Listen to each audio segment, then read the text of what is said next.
On this show, we cover some sensitive topics. Though the obituaries may be outlandish, the people are real. Names have been changed or omitted in order to respect both the deceased and the survived by. While death is no laughing matter, some petty last words can provide some pretty entertaining comic relief. Welcome to Obituary.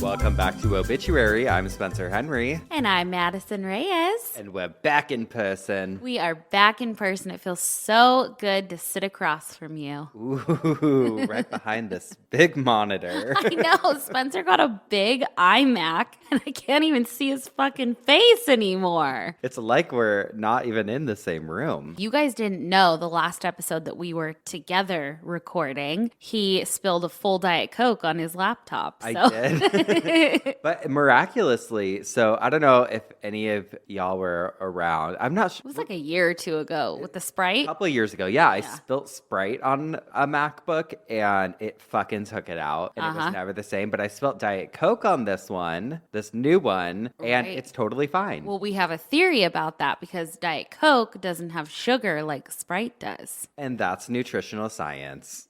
Beep. Beep, beep. We needed a big one, too, for the office. I just feel like for editing and stuff. And because we're just professionals. Oh. Just hire us at your local Genius bar. Or someone send us a coupon or something because shit's expensive.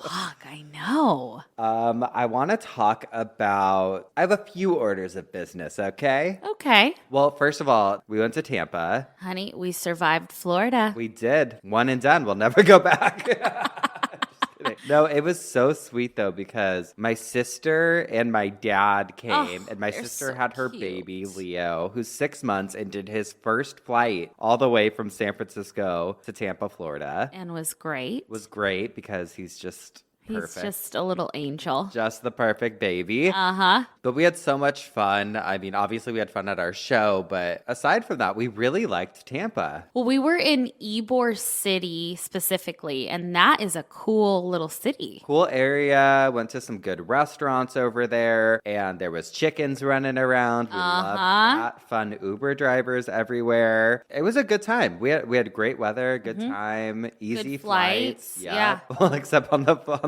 flight back. So Madison and I normally, you always sacrifice yourself and sit in the middle seat so that we can sit next to each other. And I always sit in the aisle seat because I'm tall and I like to have the extra room. This last flight, I was sitting in a better section. You were a few rows behind me. I was like, tell the person in the middle seat next to you, if they want to switch with me, they can have this seat and I'll just go fucking sit back there with you. Yeah, we have a whole thing. We put our headphones on. We start a movie at the exact same time so we can just sit there. We like push and laugh. We buy pickles, and so I don't want anybody else to sit next to me if I'm eating pickles.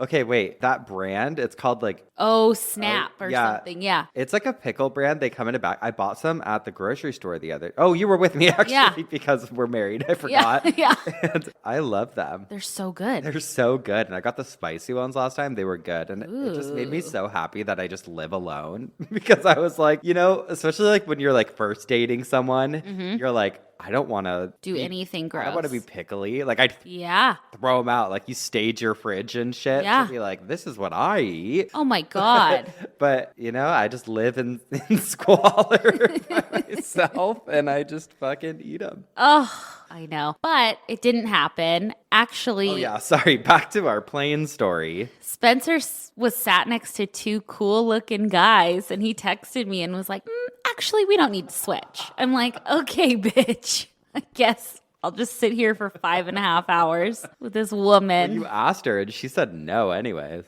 She said, nope, not doing it. Yeah, she didn't want to switch. So I said, okay. And I pulled my pickles out and ate them right next to I texted her. I said, open up those pickles then. Yeah. Eat them in her face.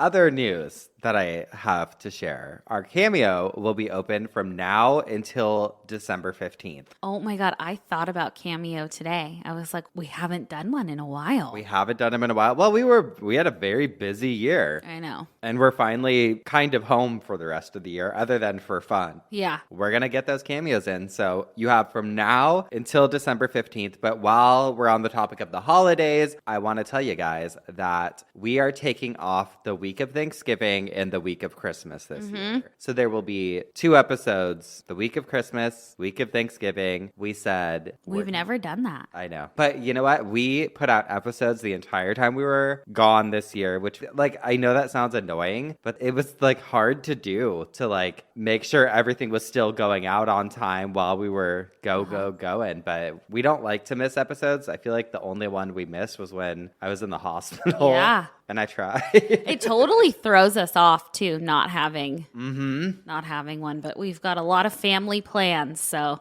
much. I'm hosting Thanksgiving this year for the first time. And I was like, there's no way.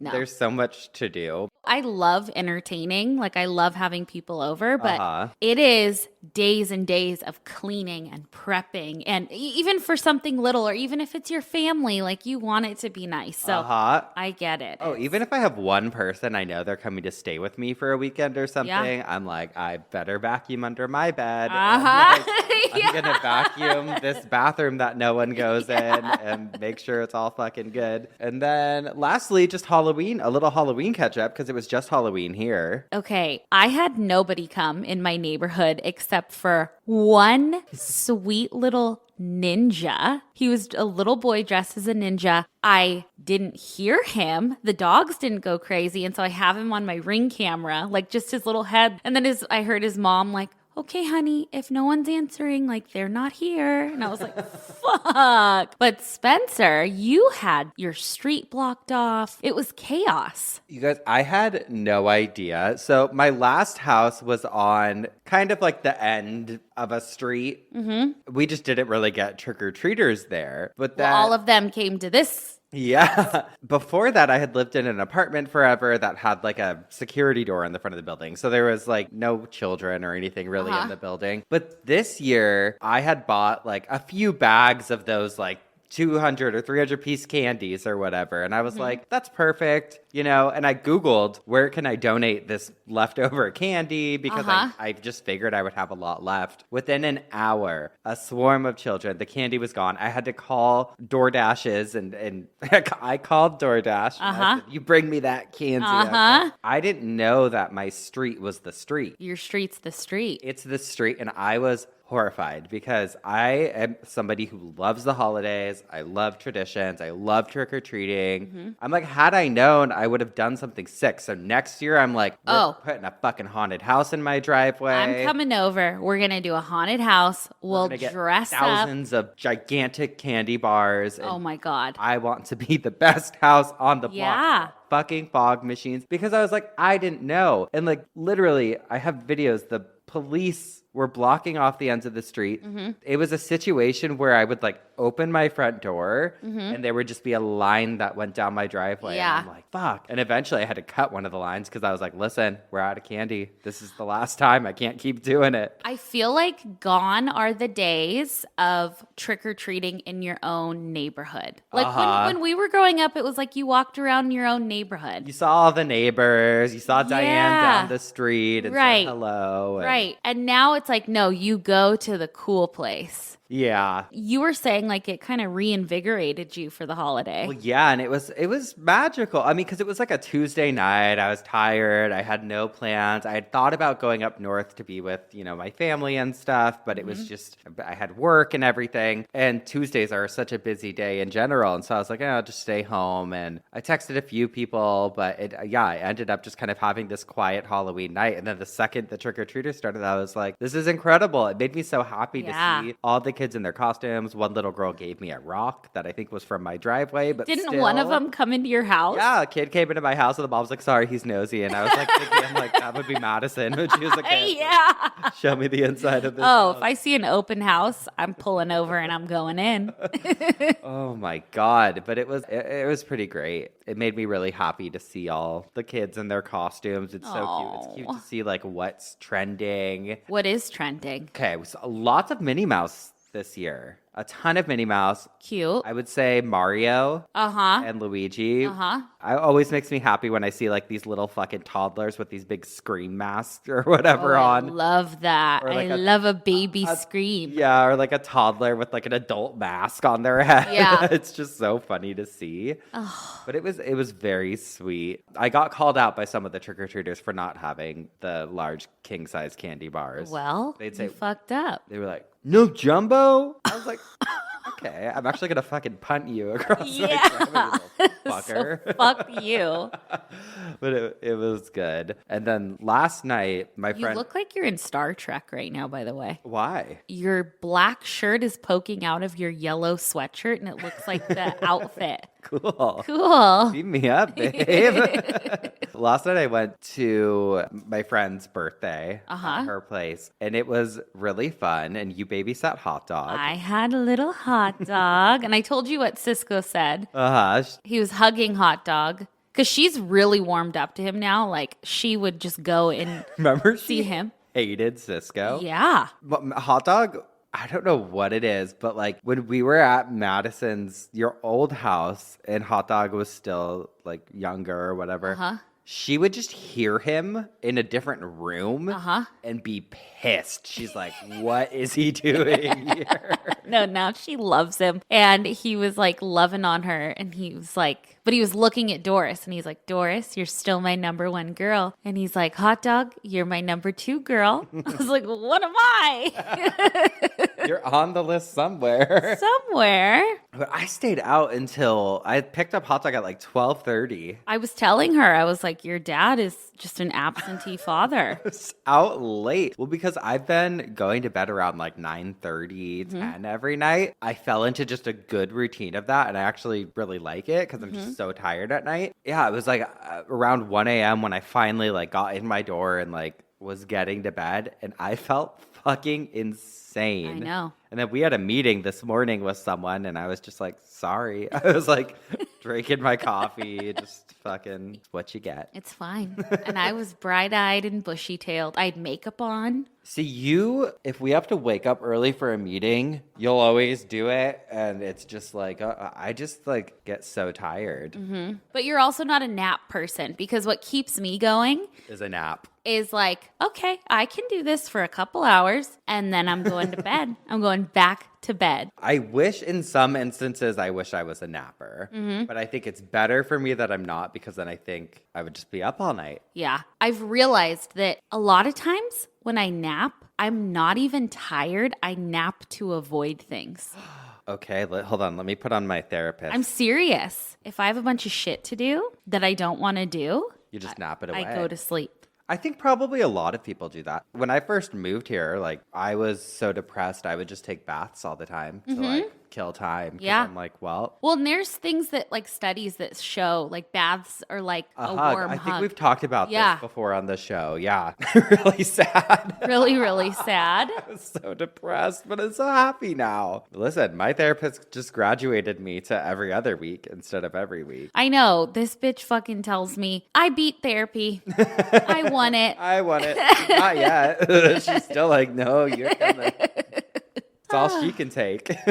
God. No, but it's been a good time. I feel really happy. I feel really excited that the holidays are around the corner. I know. It feels like such a happy time of year. Oh, Halloween also, actually, we went to IKEA together. Oh, we did. And what we do? We bought a bunch of shit and Stuff we don't need. And stuff we don't need. you know what it is? We like to just go look. We don't care where it is. We don't care what the store is. Just get me out and let me look. We're babes who browse. Uh-huh. Babes who browse. Yeah. And I love it. I Me wouldn't too. have it any other way. Oh, I wouldn't either. Well, speaking of browsing, I was browsing some Am I the Assholes this week, and I've got some good ones for us. Okay. I was browsing our email and I have a good listener email. Wow. Should I? Read that first, actually, Okay. because you're going to have a side bitch this week. That's true. Okay. We'll do a little, little- let's try a little back and forth for once. A little back and forth. You're going to love this. I saw this email and the subject was eat shit and die. And so I thought that is for me. Divine. Divine,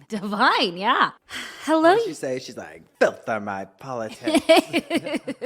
hello, you two, but mostly to your dogs.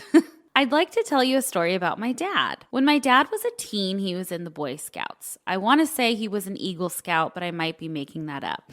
Anywho, he worked at a school for deaf boys, and he took it upon himself to teach them how to be a real man, like proper spitting techniques, how to drink beer, and the art of starting fires. How old were these children? I don't know. They're like 10. Yeah. Let's fucking go. He especially liked the fire part. He learned some sign language while working at this school and later used it throughout his life. Specifically, he would sign to my sister and I a lot while we were growing up. It was one specific phrase, but we never really knew what it meant until we were much older. Eat shit and die.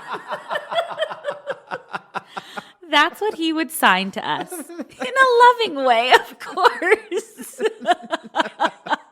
It became a little inside joke, and he would sign it to us when we were being rude or sarcastic. I love that so much. We need to figure out what that sign is. Jump to the beginning of 2020 when my dad was diagnosed with pancreatic cancer. Oh, I'm sorry. I know.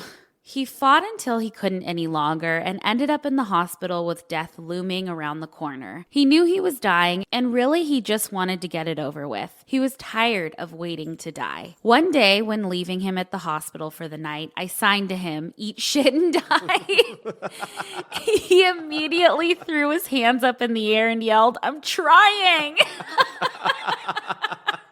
It was wonderful. He kept his sense of humor all the way to the end. I love this so much. Oh my God. Now jump forward about an hour when I realized the last thing I told my dad was to eat shit and die. Oh my God. God. Thankfully, he held on just one more day for me to go back and tell him something sappy and a little more meaningful. A year later, we spread his ashes under a pecan tree sapling. Then, just a couple months later, that field caught fire and burned.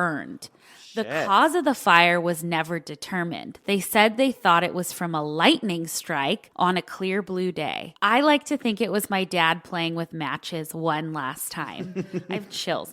The fire burned up to his tree, but stopped there, leaving the tree unharmed. Oh. The whole field and his pecan I just got tree. chills. Anyway, I'm not proofreading this thing because fuck that, but I hope it made you smile. Thanks for the show. I bought a sweatshirt and it's absolutely awesome. And this is from Malloweenie or Mallory, but she signed it Malloweenie. Oh, I love her and her dad. So great. That is amazing. Oh my God. Eat shit and die. Eat shit and die. How about that?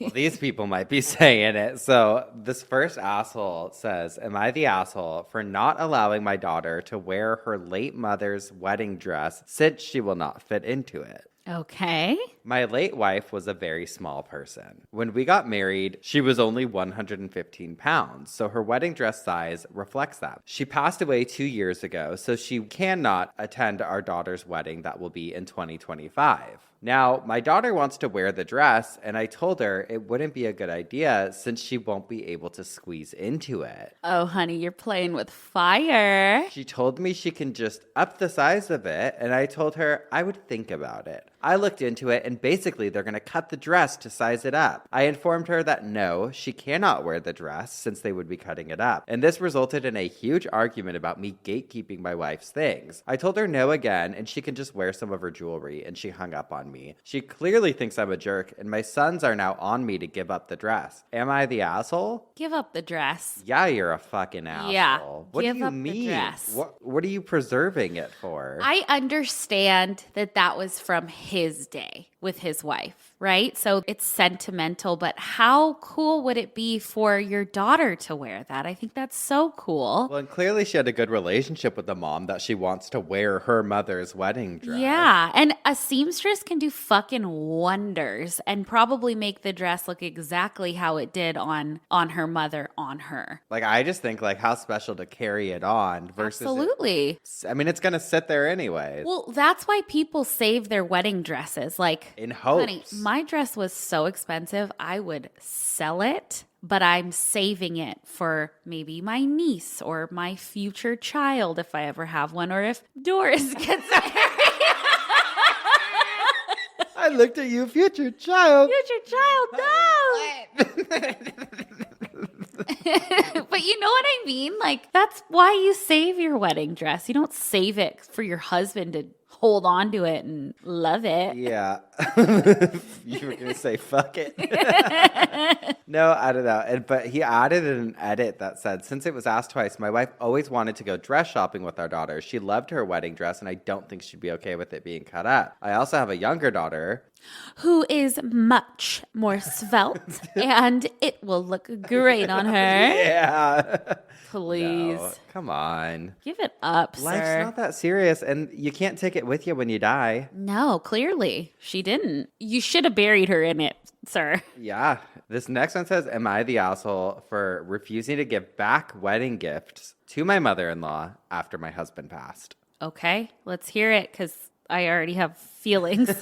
My husband passed away about 3 years ago. We were together for 9 years, married for 4 years at the time of his passing. He never had a great relationship with his parents, and he was very vocal about that to all of our friends. My husband and I kept our finances very private and did not share much with his parents, as my husband did not want them to be involved. His parents are decently well off and can provide for themselves. We would openly share finances with my parents, and during the term of our marriage, we have taken financial help from my parents when needed, but we never have asked his parents to help us out at any time. My husband and I also had a home that we purchased together while we were engaged. I had some legal issues, and his parents did have to sign a document as we did not have a living will. They hesitated, and his mom kept making snarky comments about the car I drive, the shoes I buy, and it was resolved eventually, but I think the process just gave me a bitter feeling. His parents waited to see if their names were listed as the beneficiary for any accounts we had, and after it was confirmed that they were not, they stopped contacting me. Last time they spoke to me was 2 years ago. That's terrible.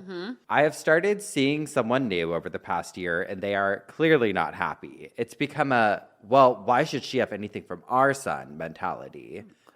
I also lost my mom about 6 months ago. A few weeks ago, his parents called and demanded that I give them all the wedding jewelry back that was received for our 2017 wedding, as it was not mine and it belongs to his mom. Nothing given from any guest or his parents during the wedding was family heirlooms or passed down jewelry that would have sentimental value. They were just gifts from those who attended our wedding. They did not even show up to my mother's funeral or call me. They're also claiming that the home we had isn't even mine, as their son put down the down payment. Untrue, as my parents helped us put a large amount of the down payment down for that home, but my husband never shared that with his parents since we never wanted to rub it in their faces. They also think that their son funded everything in our entire lifestyle, which is another lie, as we had built our life together with money that was made for both of us, not just him. In my perspective, I was married to their son. We both worked, built a life together. Any gifts given to me during my wedding or things purchased between money that their son and I made is not theirs. His mother has been harassing and calling my family and has been making nonstop comments to the point where she questioned my upbringing that my deceased mother gave me. Oh, all that. All my family members think they're disgusting to do this to their son's widow, but it also gets awkward as we're trying to be mindful that they just lost their son. My heart still goes out to them for their loss, as I can imagine they are also grieving, but I am just confused.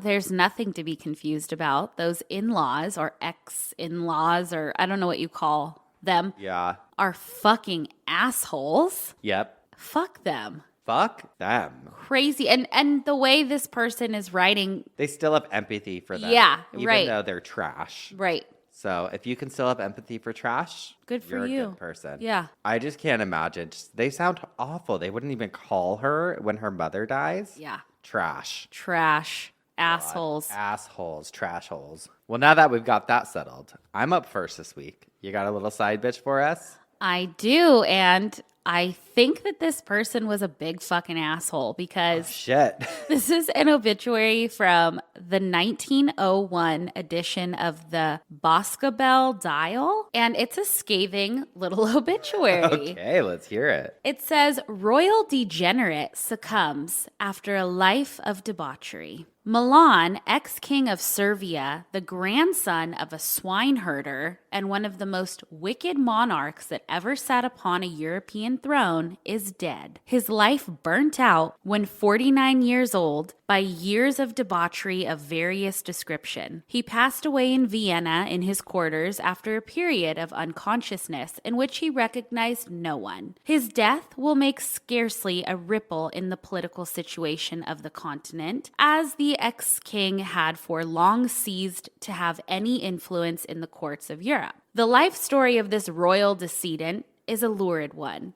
Coronations, abdications, insurrections, attempted assassinations, intrigue, divorce, and depravity all figure in it, with not a pleasant feature to redeem its utter hopelessness. He was the black spot among Europe's royalty, a gambler, a cheat, an outcast. He is dead now, unmourned and unhonored. He would have died long ago if his hardy peasant blood had not kept in the life in his worn-out body far beyond its time. Why am I kind Jesus. of defensive of him? I'm like, sounds like he was having a good time. It seems like they're really judgy. I know, and I haven't looked into him, so I don't know Yeah, wait. politically Okay, we don't one know way what he or did. the other. He could have been awful, but He could have been awful or he could have not been, but I saw this obituary in the newspaper and was like, fuck. God, they let him have it. They let him have Not it, even man. a ripple. And regardless of whether he was great or not, I love it when someone lets him have it in an obituary. Too.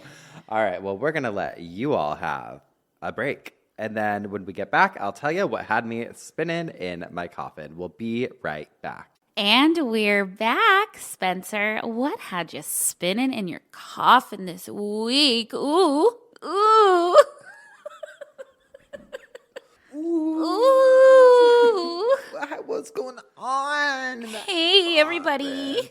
I got to be honest. Tell me. Things were getting real handsy in my coffin this week, baby. Because I learned all about the hand of glory. I'm on the hand of glory. I learned about the glory hand back when I was like 10 years old. Okay, I never looked back. Okay, it has been glorious. Oh my God. Okay, no, I learned about the hand of glory, and Okay. I have never loved anything more. And it encompasses aspects of so many of our favorite coffin spinners of Ooh. the past. And shall I be so bold as to say that I think I'm going to put this right up there with necropants.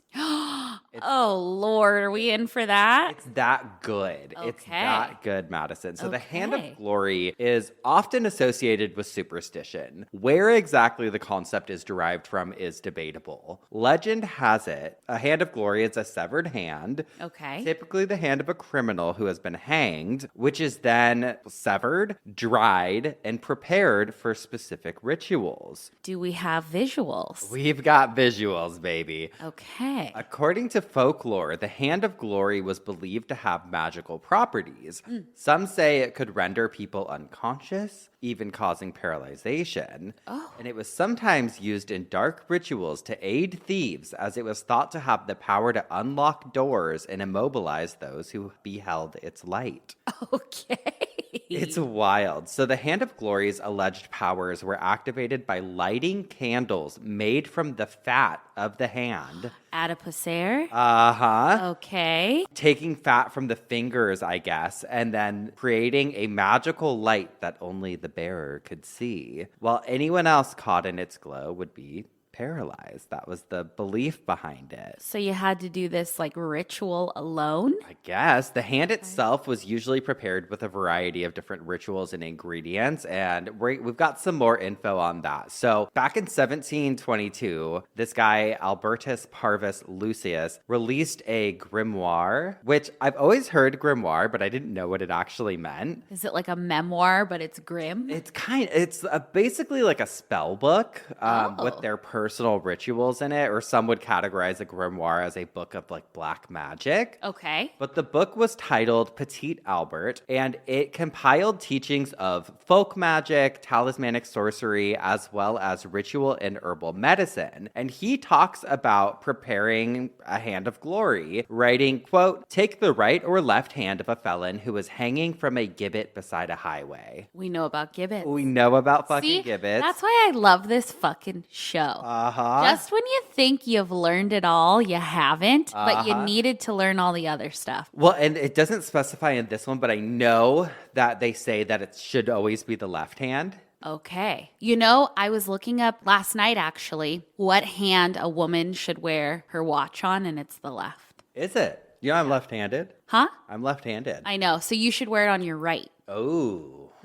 Good to know. Good to know. Well, anyways, back to this. It says, take the right or left hand of a felon who's hanging from a gibbet beside a highway. Wrap it in part of a funeral pall, and so wrapped, squeeze it well. Then put it into an earthenware vessel with zymat, nitre, salt, and long peppers, the whole well powdered. Leave it in this vessel for a fortnight, and then take it out and expose it to full sunlight during the dog days, which is like the hot days of the year. Okay. Until it becomes quite dry. If the sun is not strong enough, put it in an oven with fern and vervain, which is like flowers. And next, make a candle from the fat of the gibbeted felon, virgin wax, sesame, and pony, and use the hand of glory as a candlestick to hold this candle when lighted. And then those in every place into which you go with this baneful instrument shall remain motionless. Okay, so let me get this straight. You take the hand of the convicted felon, you somehow get the fat from its fingers. So you sever the hand, take the fat from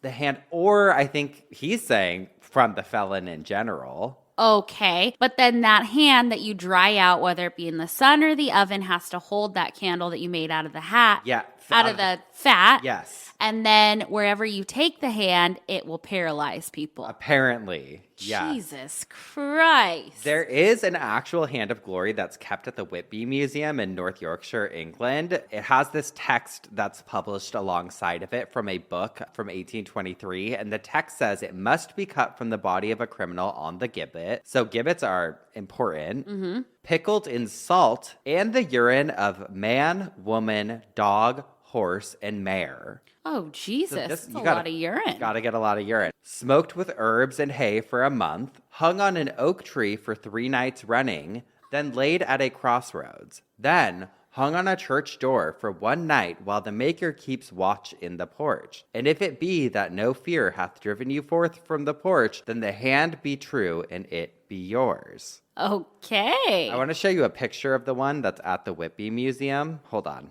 Here she is. Oh, that is a beautiful hand, actually.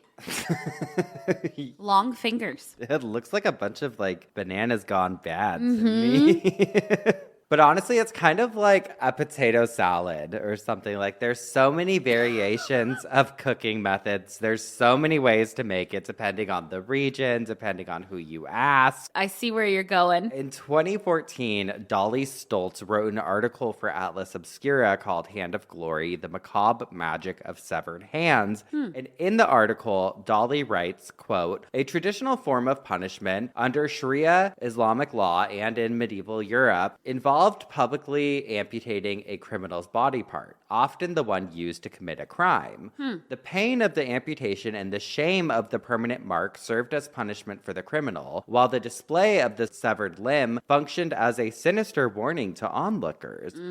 Follow in this guy's footstep, you'll suffer a similar fate. This macabre tradition likely has its roots in the Code of Hammurabi. The Code of Hammurabi is a Babylonian code of laws from ancient Mesopotamia Persia, now Iraq, enacted by Hammurabi, the 6th Babylonian king. This ancient set of laws dates back to about 1772 BC and is one of the oldest translated writings in the world. Today, partial copies exist on clay tablets, and the code consists of 282 laws with scaled penalties, also known as an eye for an eye or a tooth for a tooth. Oh. Where that comes from. A hand for a hand. A hand for a hand. And eye for an eye is a legal principle where exact reciprocity is used to mete out justice depending on social status. For example, if a person caused the death of another person, the killer would be put to death. If a man has knocked out the eye of an aristocrat, his eye would also be knocked out. And if a son has struck his father, his hands would be cut off, which is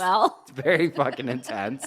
Like that one feels a little different. That feels personal. Strike him back? Yeah. I mean, some of the time you're like, I get it. Like I've told you, like when people go in and shoot up a building or something, I was telling you this. I'm like, they should be put in a fucking haunted house and not know when it's coming so that they feel the same fear. Well, we talked about this with that Black Mirror episode, the white bear. White bear, yeah. The criminal is like almost in a zoo and they reenact their crime. I mean, I feel like it's very selected few that should be reserved. Yeah, for, absolutely. But people that go and commit these atrocities, I'm like, you don't just deserve to be executed. You deserve to be fucking tortured. Yep. Monsters. I agree. Dolly also makes a nod to the European origins, writing that in Europe, quote, the severed hands of criminals were displayed like relics to prevent further grievances. A thief's arm, for instance, still dangles in a Prague church. In most cases, the owner of the hand was not known, but the provenance was usually irrelevant because the setting of the hand's exhibition determined the story that was told about its origin. The Haunch of Venison in Wiltshire, England, is a 684-year-old pub that was famous for its display of a cursed gambler's hand. The hand was reportedly amputated from a gambler who was caught cheating during a game of whist a few hundred years ago. According to the workers and the pub, a butcher chopped the gambler's hand off and threw it in the fireplace. The grisly relic was discovered during renovation work at the pub in 1911 and was stored in a locked glass case with a pack of 18th century playing cards. In 2010, thieves unscrewed the glass cabinet and stole the criminal's relic. During the demolition of an old fortified town in 1905 in North Rhine-Westphalia, Germany, workers found an amputated hand preserved in limestone, and it became known as the perjury hand. And from 1907, it was stored in a wooden box at St. Brigida's Catholic Church. According to local legend, the hand was severed as punishment for breaking an oath and was displayed to serve as a warning to those who might consider telling a lie. But nobody knew who the owner of the perjury hand was or why the owner was punished. Unfortunately, this hand was also stolen in 2012, about the time the people of Leyden raised enough money to send it to Dusseldorf University for testing to determine the owner's sex and age. Wow. So, listen, apparently these are a hot commodity. Uh-huh. So if you're going to fucking keep a severed hand, make sure you keep a close eye on it. Yeah, exactly. And don't light a candle in its palm. No. You could be paralyzed. Yeah. You never know. You never know. Oh my God. But I just love all the images of them. I kind of want to get one like tattooed in that'd be traditional cool. style because I feel like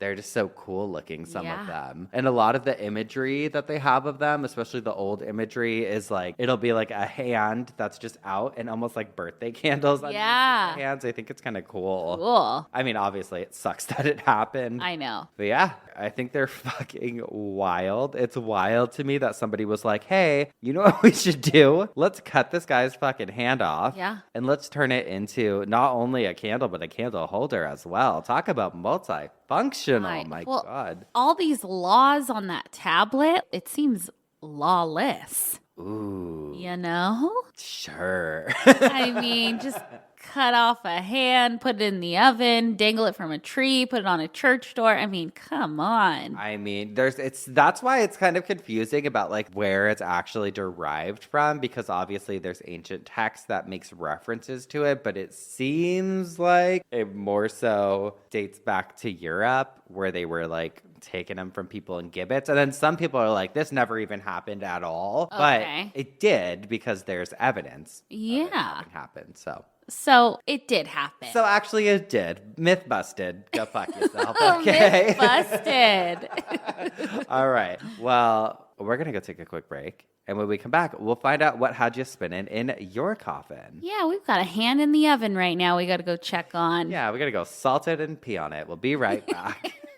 And we're back. What had you spinning in your coffin this week? Oh, girlies, get ready for a wild and bizarre story that I heard. So originally, I had something else in mind for today, but my husband dropped this fucking jaw dropper of a story on me the other night, and I just had to share it with you. I did ask him, I was like, do you think this is more cult leader, or do you think this is more obituary? But as I dug deeper, I realized it's a perfect fit for obituary. I won't give it all away just yet, but trust me, you're in for a wild ride. So our story takes place in 2018, and it revolves around a 49-year-old woman named Rena Yasutake. She lived with her mother, sister, and her brother in a cute town of Helmsley, North Yorkshire, England. And I looked up this town, and it's like a town straight out of a postcard. There's cobblestone streets, charming little like Georgian style townhouses, and even a historic castle.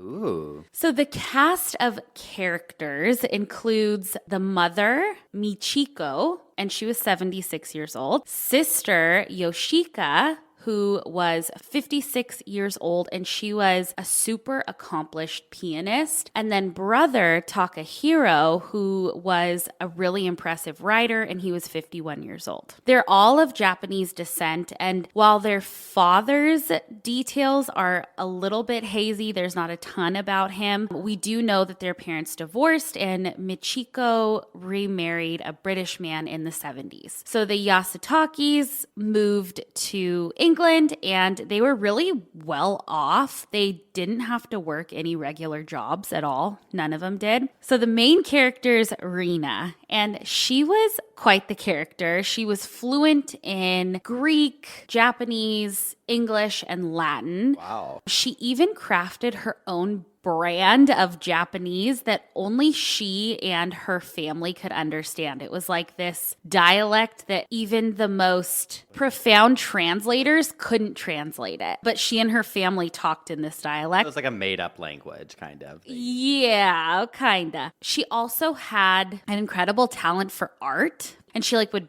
do these beautiful paintings, but she would never sell them. From 1980 to 1986, Rena attended a boarding school for girls where she was known from her peers as a hardworking, academically gifted, slightly funny teenager, and she even got a full ride scholarship to the University of Cambridge in the 80s, which is a super prestigious school, and she studied linguistics there. And people thought that this girl was a genius. So in the 90s, after all three of the siblings finished college, they moved back in together with their mother and stepfather. They became increasingly reclusive. Ooh. During this time. They didn't have phones. They didn't have a TV. They didn't even have a radio. It's giving me like Silent Twins. What's that? It's an episode of Cult Leader I did about these twins in the UK who made up their own language. They refused to talk to anybody outside of their family and just were scary. I love it. Silent twins. They communicated with handwritten letters and shopped at one single grocery store where they would drop off their list of needs without interacting with anyone. And they all spoke excellent English, but chatted in this Japanese dialect. In 1998, their mother, Michiko, divorced her husband and moved into a cute little cottage in that Helmsley area. Now, here's the kicker. So Rena became kind of the black sheep of the family. She had intense fits of anger, and she would lock herself in her room for days and weeks on end, and this went on for decades. And neighbors assumed that only Takahiro and Yoshika, her siblings, lived there, and they often were mistook as a married couple because they were the ones who would go out and do the shopping. It seemed Rena was like the roommate from hell from everything I've read. She even forced Yashika to stop playing the piano because she couldn't stand any loud noises. She demanded a spotless house and insisted on her room being as dark and quiet as a library. And she went to great lengths to prevent anyone from having a key to the house because if one of them lost a key, someone could break in. So 4 deadbolts were installed on the front door. And while I was writing this, I wrote, "Am I Rena?"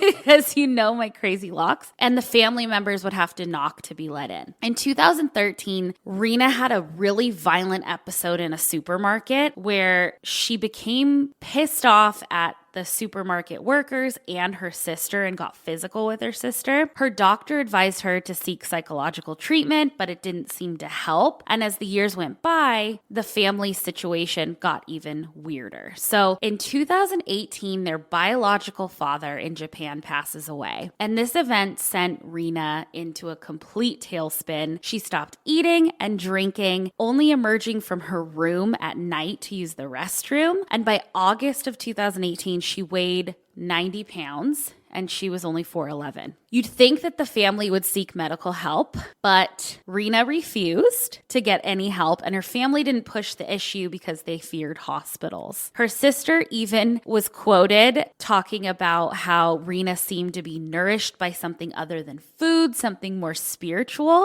The sister is quoted saying, "She did not say much to us, so we said to eat and drink more. She looked like she was nourished by eating her soul. I don't know how to explain it. Even though she was not eating, she was nourished with spiritual food and she was fulfilled." Huh. On August 18th of 2018, Rena stopped responding to any of them, but there was still a pulse and she was still warm and breathing to them. And so the family just assumed that she was weak and was sleeping. Over the next few weeks, the family made daily trips to the pharmacy, picking up surgical spirits. Surgical spirits it's basically rubbing alcohol. Okay. Why did they do that? Well, they were using it to wash Rena's body constantly, as if to cleanse her soul. Fast forward to September 25th, 2018, when Takahiro and Yoshika made another trip to the pharmacy for their daily rubbing alcohol. But this time, something unusual happened. The pharmacist, her name is Ava Ward, noticed their odd routine of constantly buying this alcohol and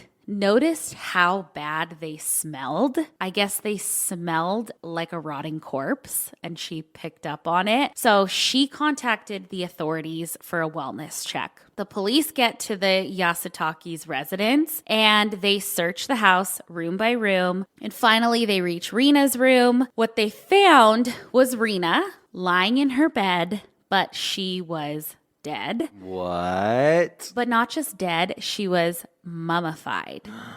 Oh my God. Rena's family, when questioned by the police, insisted that she was alive. And this was incredibly genuine. Like they were like, no, she is alive. They refused to accept that she was dead, and it took months of therapy for them to finally acknowledge that she had indeed passed away. But the exact date of Rena's death remains uncertain thanks to her mummified state. No cause of death was identified. The coroner recorded an open conclusion. There was no foul play, no injuries, no toxicology issues, but those surgical spirits that they used mummified her to perfection. Initially, the family faced charges of preventing a lawful and decent burial, but surprise, surprise, it took an unexpected twist. It turned out that they suffered from a rare mental disorder, which likely played a part in their belief that Rena was still alive. Some sort of Munchausen's or something? Well, okay, so the judge presiding over the case called it an extreme and rare mental affiliation and described it as a unique challenge for the criminal courts. So the case concluded and they agreed to allow police and social services to conduct welfare checks, but the family still lives in that same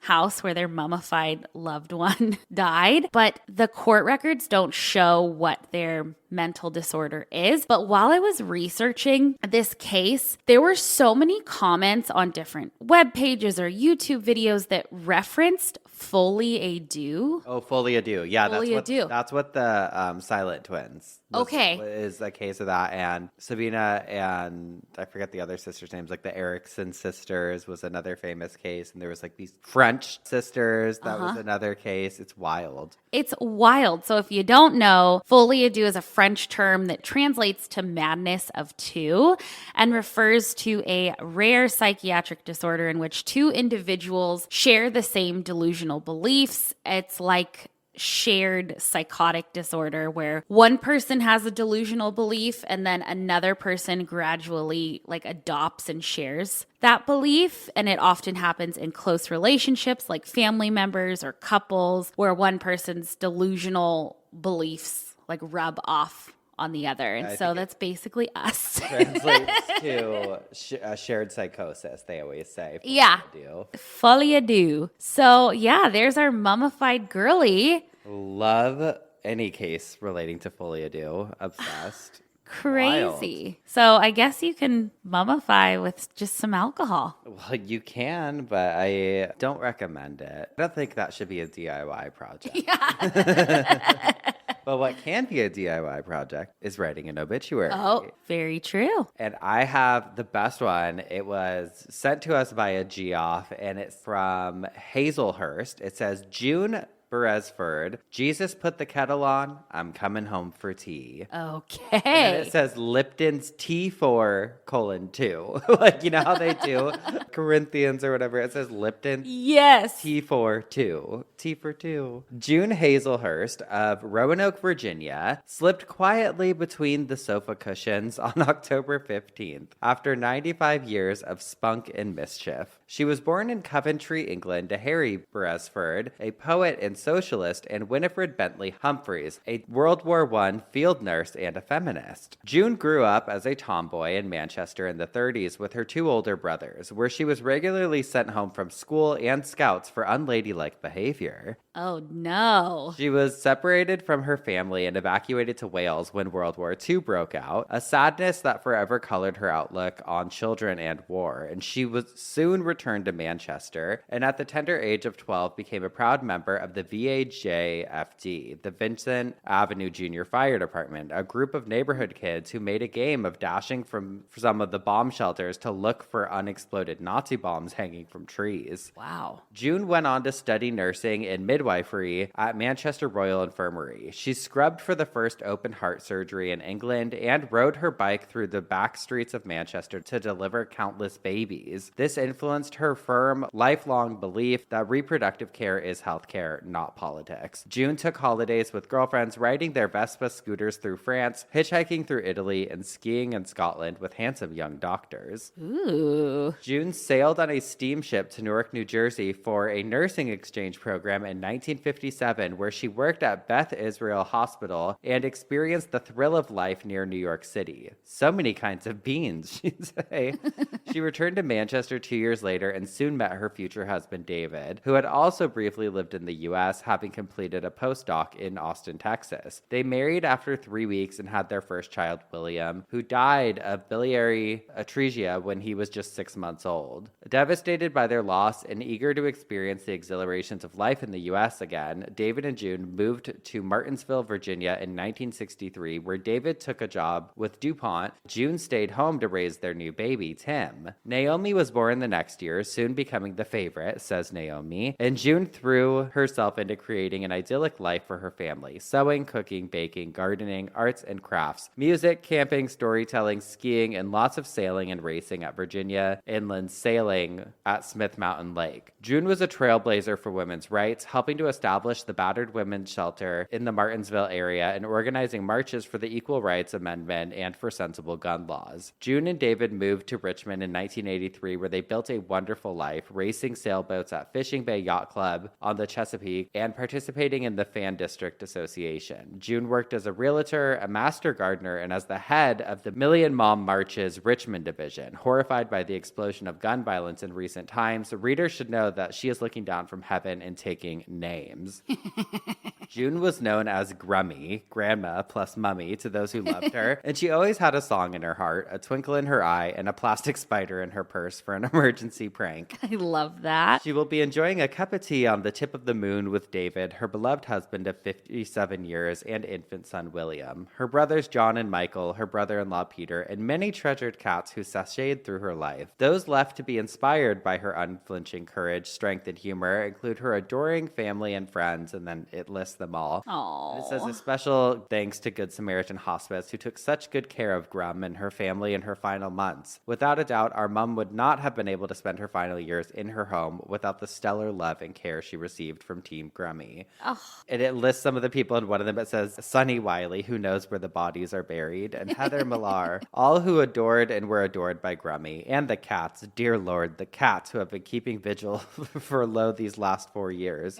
Grummy's final finger to the patriarchy was last week's car trip to vote early in the Virginia House and Senate elections, and we encourage you, gentle reader, to go and vote in Grummy's honor, and then toast her with a glass of bourbon. If you're so inclined, you can make donations to the Angels of Assisi, Planned Parenthood, or Brady, United Against Gun Violence, or you could consider adopting a shelter pet. The family will hold a Bon Voyage Grummy Palooza for this saucy old gal in early November. Contact the family for details. Tally ho, Grummy. Mischief managed. Grummy Palooza. Grummy Palooza. I just love her. She had such a life. Such a life. I want to go to Grummy Palooza. I have also an obit sent in from a listener, and it says, "Hi, Madison and Spencer. First off, I want you both to know how awesome you make my mindless factory job. I'm not sure how I got through my 50-hour work week before deciding to hide an earbud in my ear protectors, though it is difficult to hide my laughter when I listen to your show. My coworkers probably think I'm crazy, never speaking to anyone, social anxiety, and giggling for seemingly no reason at all. A week ago today, my husband and I found my father-in-law dead in his apartment. No one had heard from him since the previous morning, so we headed over and called the police for a welfare check. The moment my husband texted me asking to go with him to check on his dad, I immediately had a burning pit of dread wash over me. I've never been able to ignore my gut feelings. They've always been right. We had just returned from a family vacation together Sunday night, and we were planning for his cremation by Tuesday morning. I'm sorry. We decided not to go in and see him, and the officers wrote it off as a heart attack. Now, a little backstory on my father-in-law. He had been in active addiction since my husband was a teenager. It started with alcohol, which landed him in a coma with a broken back from a DUI. After life-saving measures and many painkillers later, he then developed a pill problem. In 2017, he was living out of his car with his dog in Florida. I told my husband to get them to us in Missouri and let's tackle this problem head on. It was an uphill battle that I most definitely was not ready for. The struggle was very real for all of us, but I seemed to be the hard person in his life. Go get a job, go to AA, NA, no drinking or smoking in my home. My efforts to help this man were meaningless and naggy. Fast forward to 2019, Labor Day weekend, I came home from a cookout to find him overdosed from fentanyl on the kitchen floor. He survived and to our knowledge hadn't touched painkillers since. A very sad low that led to his recovery against painkillers.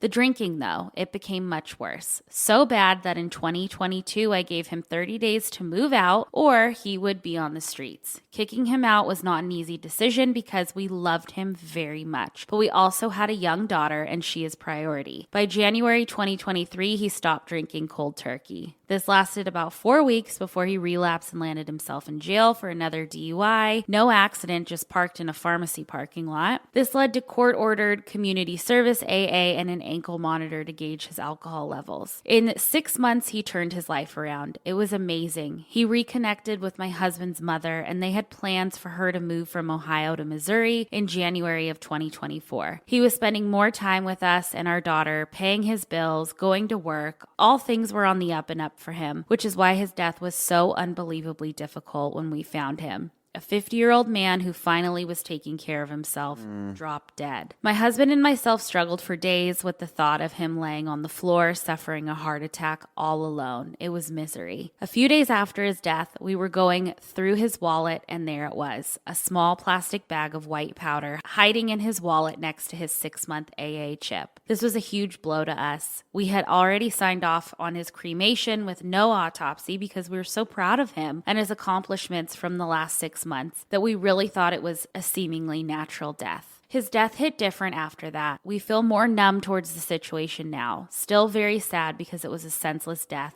and we loved him very much. So now we're planning a celebration of life for a man who always told us to throw him in a cardboard box and be done with it when he died. He never wrote down an end-of-life plan, and legally, I'm not sure cardboard is acceptable for a body. So he's now getting more than he wanted. My husband and I feel kind of odd about it because we knew what he wanted in death, but my husband's mother was not really having it. Who knows? Maybe he'll be mad enough to contact us about it. Your podcast opened up so many options to me with end-of-life planning, so I took a few days to put together a personal obituary for my father-in-law, and there will be funeral potatoes for everyone to enjoy. Aww. I'm attaching his obituary for you both to read. Please feel free to share on your podcast, but leave out any names.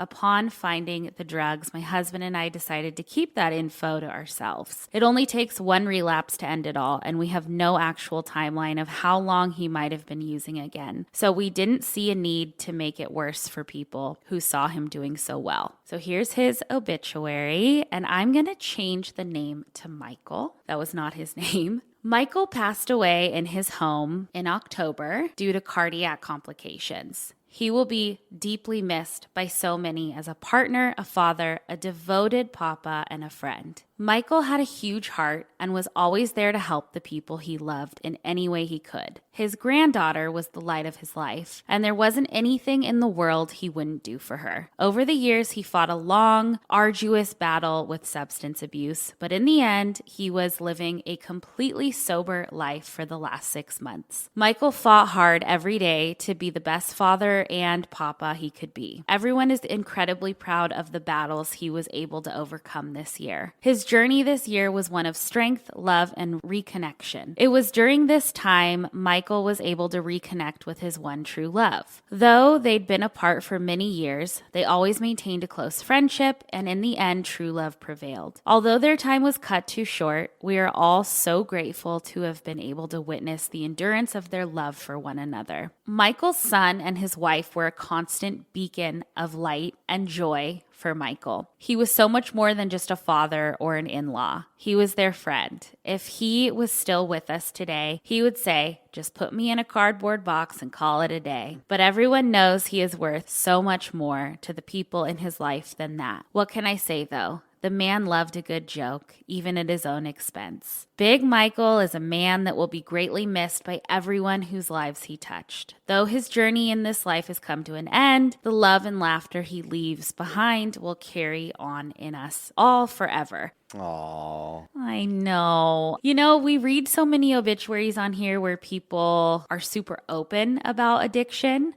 but I also think it's okay to not put that in. I mean, obituaries are for the living. It's whatever you're comfortable with. Yeah. But I also think it is important to, let people know that it's a sickness like anything else. Yeah. I mean, it's unfortunate that so many people die from it. I'm sorry for your loss. I know, but thank you for sharing his story, and thank you for giving us his obituary. Love it. Well, we have spun in our coffin. We have bitched our obituaries. That must mean it's time for some dumb As criminals. Okay, I have one from Connecticut today, which I feel like we don't get too many from Connecticut. It's a short one. It's actually sad, but it made me laugh because I was like, just guys are so fucking stupid. So this is recent. This happened last week. State police said that Troop C troopers responded to a missing child report around 8:18 p.m. at the Price Chopper, which is a grocery store or a shop of sorts. When troopers arrived, 30-year-old Colby Parker of Mansfield told them that he went into the store and left his child in the vehicle. Oh, God. Parker said the child was missing when he returned to his vehicle. Well, personnel from Price Chopper were able to review security footage during the investigation, which showed that he had actually made 2 stops at the store throughout the day and that the child was with him during the first visit, but not the second. State police said they went to the child's home and found the child unharmed at around 9:12 p.m. Further investigation revealed that Parker was unaware the child had not gone with him to the store for a second time. God. After the police found the child in the home, they asked Parker to participate in a sobriety test, which he did not perform to standard. Oh, shocking. And he was arrested and charged with operation of a motor vehicle under the influence of alcohol and drugs, reckless endangerment of second degree, risk of injury to a child, and breach of peace in the second degree. Oh, God. Fucking drunk idiot dad. Yeah. I don't know. I left him in the car, which... Now he's gone. Yeah. Which you also don't leave your kid in the Don't do car. that. Fucking dumbass. Dumbass. Well, I have another dumbass. So at an ugly sweater party held at Philadelphia's Franklin Museum, one fucking dumbass guest decided to play thumb war with history. So the story takes place in 2017. We have Michael Rohana. He walked into a closed off area of the museum housing none other than the ancient Chinese terracotta warriors that we've talked about and attempted to take a little selfie with them. But instead of a selfie, he ended up taking something else. He broke one of the thumbs off of the terracotta warrior. Oh, no. And surveillance footage shows him breaking it off. When the museum finally realized that the thumb was missing, an FBI investigation kicked off. And when the heat was on, Rohana confessed to having stolen the thumb, which he had stashed away in a drawer in his home. It went in the junk drawer. It went in the junk It's drawer. in that one drawer in the kitchen that has the Taco Bell sauce in it. Yeah. And an ancient thumb. But if you guys haven't listened to our episode where I talk about the terracotta warriors, like they're a big fucking deal. Yeah. I read that each one is worth $4.5 million. So this was a big fuck up for this guy. The case went to trial and he admitted that it was just a drunken mistake. Initially, he was facing very serious charges like theft of an object of cultural heritage, and that holds a 30-year prison sentence, bitch. Oh, shit. He did take a plea deal, so they dropped that, but the Chinese government was pissed. They were pissed at the they don't museum. fuck around, yeah. No, they were pissed at the museum. They were also pissed at this guy, and they called on the U.S. to severely punish this man. Luckily for him, his case ended in a mistrial in 2018. But now in April of 2023, I read that he was retried and he pleaded guilty, but to a lesser felony that could be $20,000 and 2 years in prison. What? I believe that he only got probation, a $5,000 fine, which he said he would sell his sneaker collection to pay, and 100 hours of community service. And he also has to pay restitution, but I couldn't find anything on that. I believe it's not determined yet how much he needs to pay. They should have just done the eye for an eye. They should have just cut off his thumb and put it in a drawer. Boom. Perfect. And like you feel, I looked up a bunch of different articles on this guy because there were, 2 cases or whatever. And you feel bad for him because he is just a stupid, drunken, like he was in his 20s at the time. But then you read the significance of these incredible warriors that were found buried forever. And it's you can't fuck with things like that. You can't do it. There's consequences. There's consequences. So he's a dumbass. Definitely a dumbass. Well, you know who's not dumbasses? Whoever sent us these 2 packages here. Oh my gosh. Hand me one. Okay, we had to pause because I had to open both of them because otherwise we'd be ripping through stuff. But I got this one that I'll do first. Look at this card. That is such a cute card. It says Spencer and Madison, Hot Dog, Doris, Desi. I meant to send these to you last November, but I'm probably one of the worst procrastinators. Us. I hope it's not Kanzi, by God. Oh my God. This year I figured I'd send them as ghoulish gifts in honor of spooky season. Just ignore the unspooky Christmas packaging. Like I said, I'm the worst procrastinator, and having to change the packaging would mean you guys wouldn't get them for at least another year. Well, you're early for Christmas. Yes, thank you both for giving us something to look forward to every week. I'm sure it's hard for you to believe, but Obituary truly is more than just a podcast that helps us listeners get through the days. You both are the funniest, kindest, and most genuine humans, and the topics you discuss, although sometimes scathing, are a comfort in so many different ways surrounding death. Thank you. Oh. And we agree. Yes. You have great taste, Eddie. Yeah, oh my God. I love creating mementos of pets because, let's be honest, they deserve all the love and recognition. I hope you enjoy these as much as I did creating them. P.S. Spencer, I'm so glad you made a full recovery from your recent illness. I'm very sorry to hear about your grandfather's passing. Love your Geoff girly, Lauren. Lauren, you are so sweet. Lauren. What's in the box? What is this? Cutest packaging. So cute. A little Santa. Oh my God. Oh. What? My God. Open yours. Oh my God, open yours. Oh my God. Oh. Hot dog. My God. I want to cry. Oh my God, let me see hot dogs. Look at this. And they're smoking cigarettes. These are the coolest fucking things. Guys, these are going on my tree. Ornaments that are our dog as the obituary lady. Holy shit, these are so cool. Oh my God, even her little white patch Let me on see her up chest. close. Yeah, wait, I want to see yours too. Oh my God, her ears, she got perfect. You guys. What? Oh, how did she do this? I am shocked. I'm shocked. I want to get these for gifts for people. Like all my friends' dogs. Lauren. Oh, I have to send a picture to Cisco right now. Do you make these professionally? Please comment on this post. Holy shit. Because here's the thing. Hot Dog is kind of a bizarre looking dog. She's so beautiful. Hot Dog is so beautiful, but she's like her ears and stuff. Like she's not like a golden retriever. Like everyone knows what a golden retriever looks like. They can be replicated, but you fucking got her down. Holy. I'm sending a picture to Cisco right now. He's going to die. Oh my God. This is my favorite thing in the world. I know. This will be out year round.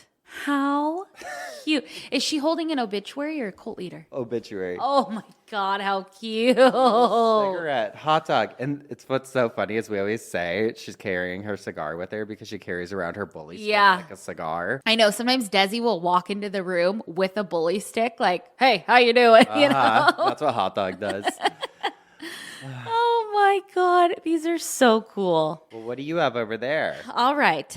I have first a letter that says, Dear Spencer and Madison, I write this to you guys post-mortem. It's been a week since the big event. Uh-oh. Many tears were shed and boundaries laid down. I'm talking about the death of my teaching crew. Oh my God. Thank God. I was like, this is our first postmortem letter on the show. You scared us. After 17 years, I finally said goodbye for good. With that being said, I'm asking for a shameless plug to my shop if you like the stuff I am gifting. I hope you guys think it's all cool. I like to listen to your podcast before and after school because I know you guys could cheer a gal up. Now I can listen whenever I want, like in my bitch barn while crafting. I love you guys to death. Keep being y'all. And it's Black Lotus Design Studios by Virginia Martin, and it's black without the K. Well, I don't know if we like it yet. Oh, I'm so sorry. And on the back it says, I love vintage and antique items, and I thought you guys would get a kick out of this vintage 1965 Emily Post etiquette book. Oh my God. Look at her. Gorgeous. We're going to display it in the office. Oh my God, we're going to read it. Wow. I want to read this. Okay, and then it says, I bookmarked the section about funerals with a handmade bookmark that features a Stephen King book. Oh my God, how cute. Funerals. Okay, we got to read that. Also included is an origami album. Use it as a scrapbook or even a fancy invitation. Like me on Insta, please. Shameless, I know. LOL. Oh my God. Thank you so much for that book. And this is an origami book. Oh, cool. Oh, that would be fun to make invitations on. That's so cool. Or we need to make a tour scrapbook. you could do placehold. You could use them like placeholder names for Thanksgiving. Oh my gosh. Well, thank you. And I'm glad that you got out of teaching if it wasn't serving you anymore. I know. I was thinking about that when you were reading that, because my sister was a teacher forever and she was just like, I cannot do it anymore, which I never blame. Yeah. And I actually know probably 5 or 6 teachers in my like immediate personal life that have left their teaching jobs because of how nightmarish it is. I could only imagine. Teacher, and teachers should be paid way more than they are. Absolutely. Well, thank you guys. This was such a good mail day. Oh my God, a lucky mail day for us. And if you have stuff you want to send us, you can send it to P.O. Box 18149, Long Beach, California, 90807. And don't forget, you can get a cameo from now until December 15th. Ooh, and they're chaotic. Yeah, we're not going to say they're good, but there's something. But that is it for this week. We will see you next week with some more Quaffin' Spinnis and obituaries and dumb ass criminals. Goodbye. Goodbye.